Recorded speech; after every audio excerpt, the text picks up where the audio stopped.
ครับพี่น้องผู้ที่ตามส่องพญาจอดผ้ามวลมื้อนี้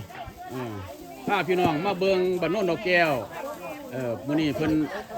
พากันมาเลี้ยงปูตา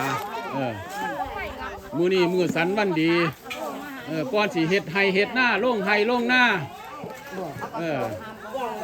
ก็มาเลี้ยงปูตามาขอบมาเราเพิ่นซะก่อนฝนฟ้าก็ถือต้องตามฤดูกาลตกดีลมก็อย่ามีก็พ่อเย็นๆหรือปูเด้อมีข้าวหวานหมากคู่ปูนคู่หมากเกี้ยวมีหญ้าพงหญ้าข้าน้ำหอมน้ำอบมื้อนี้เดี๋ยวเบิ่งมาเบิดบ้านพี่น้องโอ้ยอย่าแม่น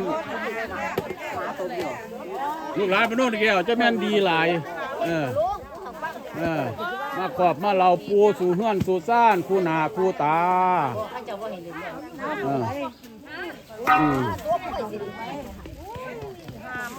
ตัวบังโม่ตัวบังโม่ป่ะแม่ตัวเบิ้งโอ้เอาขึ้นเบิ้งดากเบี้ยวเอาขึ้นบ่ได้บ้านี่มันเหนียวโพดมันเหนียวโพดเอายังถวยโอ้ยน้ำหงเป็นบรรยากาศตบปักโง่หรือว่าเห็ดปั่นไส้ปลาท้ายดินเหนียวปลาท้ายดินทรายหรือว่าเห็ดปลาท้ายล่ะพี่น้องตบปลาท้ายนั่นละบ้านอื่นเมืองอื่นก็สิว่าตบปลาท้ายทางบนสิว่าตบบักโง่พี่น้องตบแล้วก็ทุ่งใส่ดอกไม้ใส่ให้สวยงามจิตมันสิอันนั่งของพอที่หันตากันตูดนี้เนี่ยจิตบักโม่พ่อแตกนี่ลุงนั่นเด้อเสียมเจ้ามันคือใหญ่ไปไกลเถอะบ่ถือพ่อสาไปดีอยู่พ่อสาไปดีอยู่ถือกระถือหน้าผากนี่หรอกถือหน้าผากลูกให้ได้ไหนบ่ถือ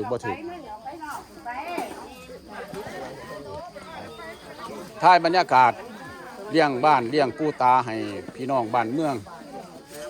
พี่น้องFC ส่องพญาจอดผ้ามวลนี่เป็นวิถีชีวิตของชาว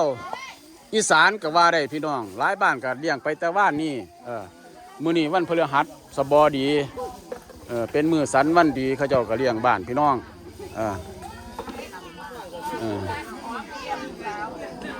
ก็เฮ็ดพากันเฮ็ดคู่ปีเด้พี่น้องเฮ็ดคู่ปีลูกหลานบ้านเมืองมาพร้อมกันเมื่อนี่ล่ะอยู่ป่าอยู่ดอนปูตานี่ล่ะผู้เพิ่นปกปักรักษาลูกรักษาหลานรักษาบ้านรักษาเมืองเพิ่นก็มาอยู่นี่ล่ะลูกหลานก็มาขอบมาเราคู่ปี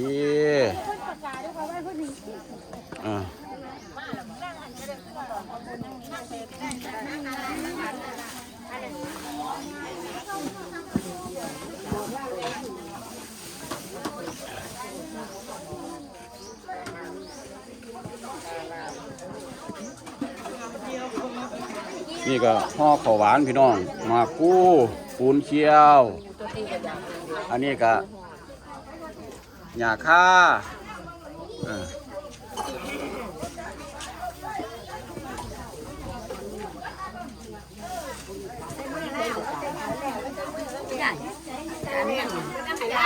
ปัดใจเอาให้มือพ่อโลดเพิ่นเอาล่ะกำลังตั้งหน้าตั้งตาตัวบกโม่พี่น้องเพราะยังถ้าโยกกับมาน้ำกันมาผ้าลูกผ้าหลานสร้างบ้านสร้างเมือง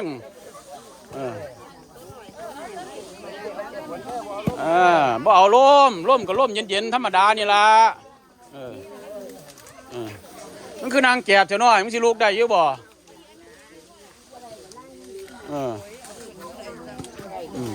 เอามาอีกแล้วนิดและหนวดมันหลายแท้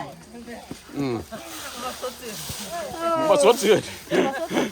มันมีเสาโอ้ยคนตัวไทยยังดีล่ะพนมมือขึ้นเด้อ เพราะยังจำกำลังที่ผ้าเบาผ้าว่าเออ